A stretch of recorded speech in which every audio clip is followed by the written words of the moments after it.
Good evening and welcome back.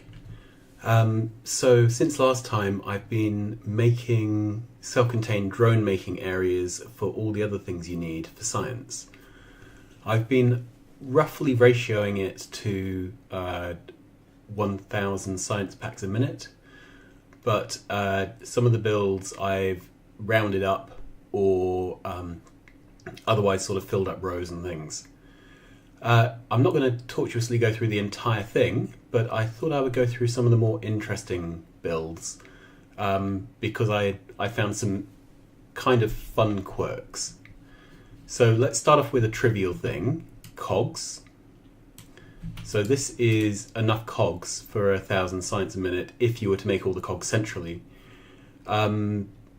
Cogs is one of those things where you need lots of input for half the output, so you need stack inserters to keep everything going. However, having done it this way, because there are so few cog machines needed, I'm thinking it's probably a better idea to make the cogs next to the thing that needs them.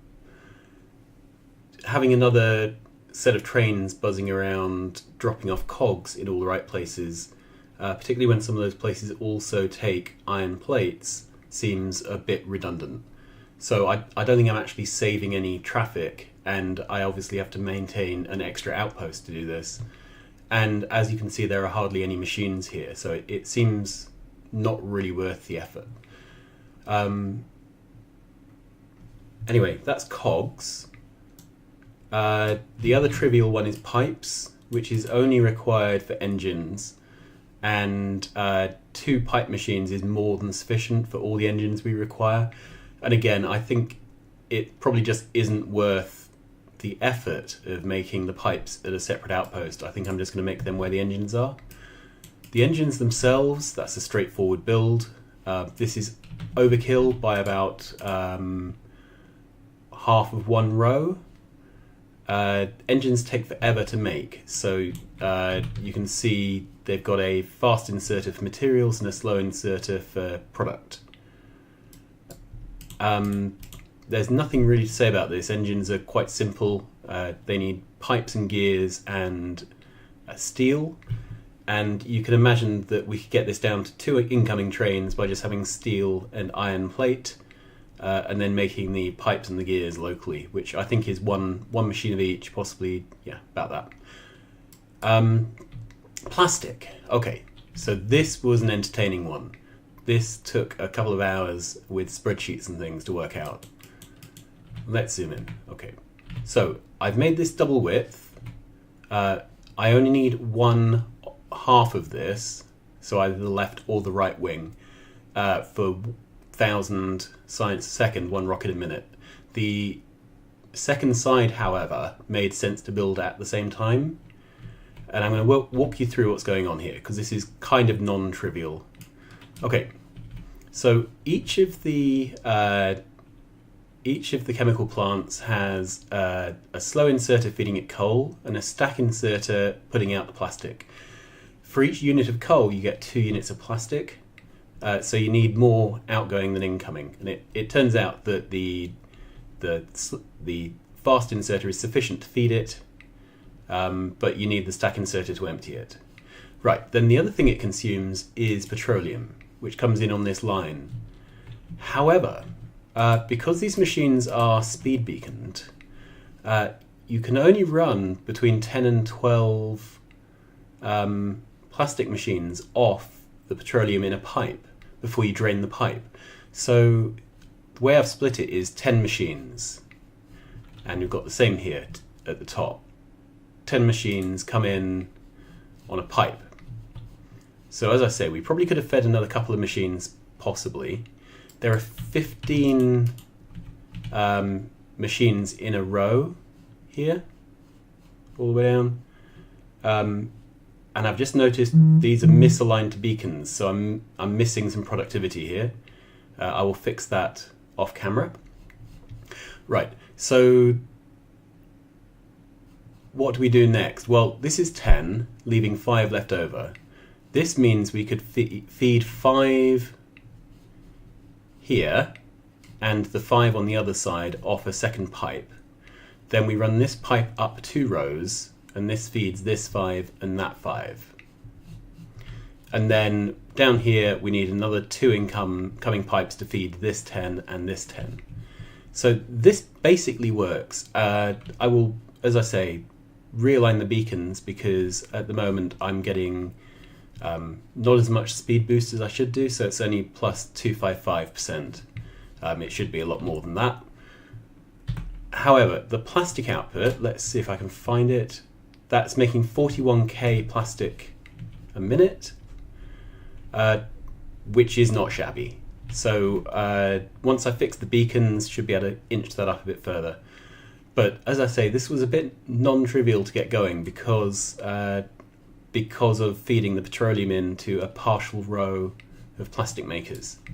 I can imagine if you didn't actually check builds for this kind of thing, you'd have had a bunch of your machines never working and not really ever notice. Okay, you've seen this before, so there's iron and steel smelting, copper smelting.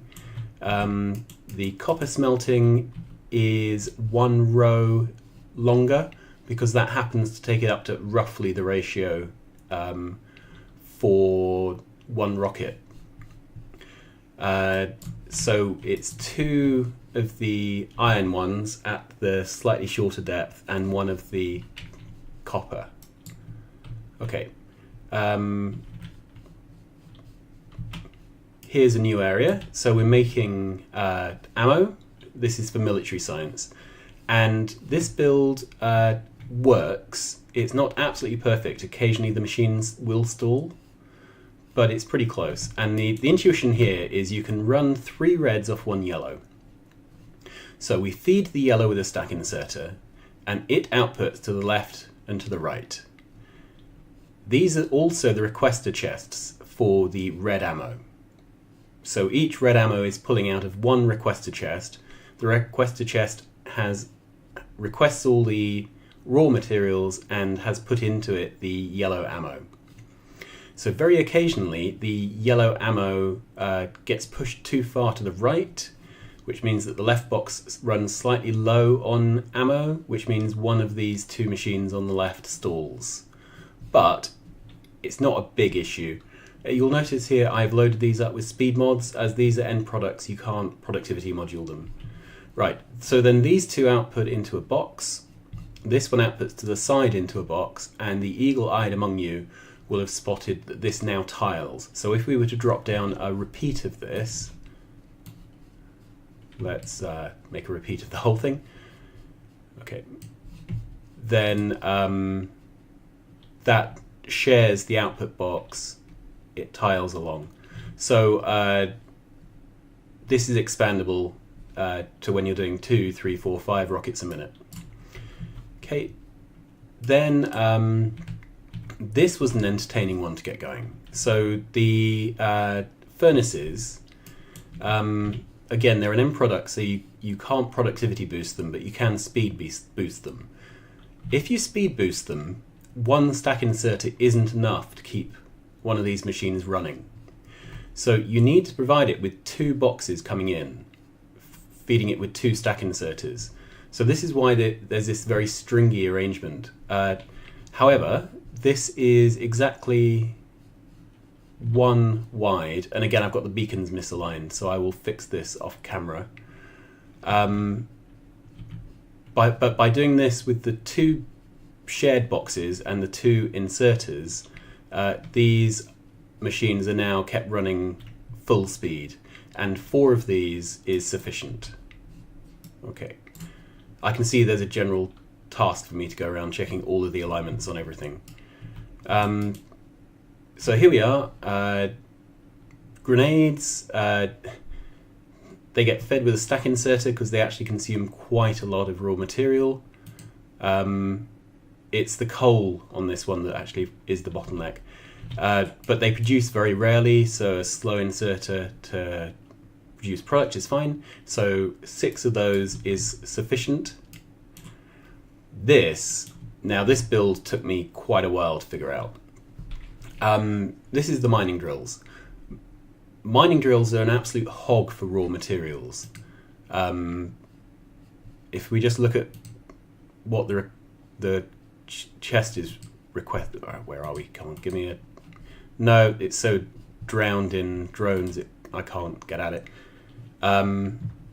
Anyway, so these are requesting nearly 1,000 plate, nearly 500 gears, and 250 green circuits. The only way to keep these miners going is to provide them with at least 3 stack inserters. And I played around with this. I tried having a pair of machines sharing a row of 3 stack inserters, and then another pair, and that stalled. However, I found that if you have one machine which is being fed from both sides, that leaves enough material in the chests for the other ones to be happy. So this configuration of 3 runs without stalling. And I promise you, if we rearranged this so that there wasn't the one machine being fed from both sides, then a machine somewhere would be stalling. So anyway, 3 mining drill makers is enough. This can obviously be extended out and tiled out further and further.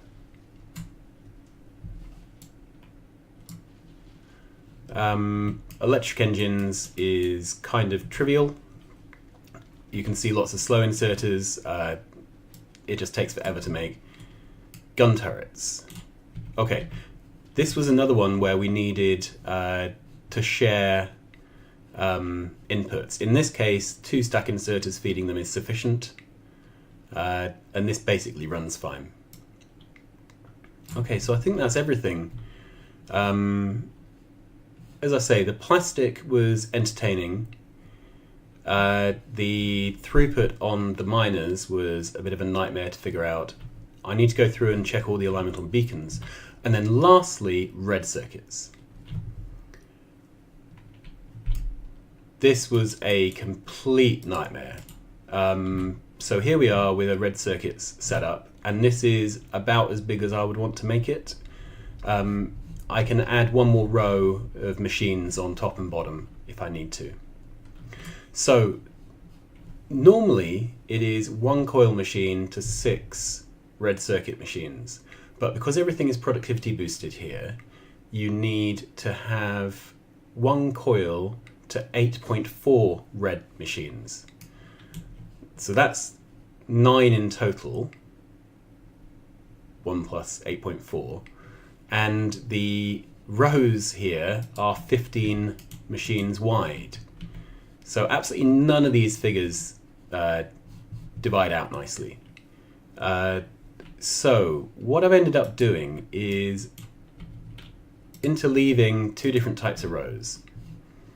So this bottom row has a coil maker here and a coil maker here. So it is a 2 coil row. The one above it is a 1 coil row.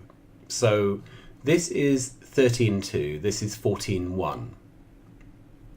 And it turns out that if you keep putting down either a 13.2 or a 14.1, and you're a bit careful about sticking down enough 13.2s, you can keep the number of coil machines just to the right side of 8.4. So it turned out that if I had, so this is 4 on one side, 4 on the other, 8 in total. 1, 2, 3, 4 stacks, yeah. So if I had 5 of 13.2 and 3 of 14.1, that brought me in just below the 8.4 ratio, meaning that there were enough coil machines, but not ridiculously too many coil machines for the number of reds. And then that exact arrangement is mirrored below. And just because of how the ratios work, I can put another 13.2, 14.1 pair on top and on bottom, and the ratio will still be the right side of 8.4. So this is the red build. I didn't make it 1 row bigger because it just so happens this is about the right size for what we're building.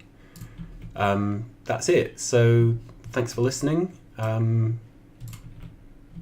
will adjust all those beacon alignments which I've now seen are wrong, but that's about it. So these are, I think, all the areas I need for a drone-based build. Thanks very much. Hope you enjoy these as much as I do.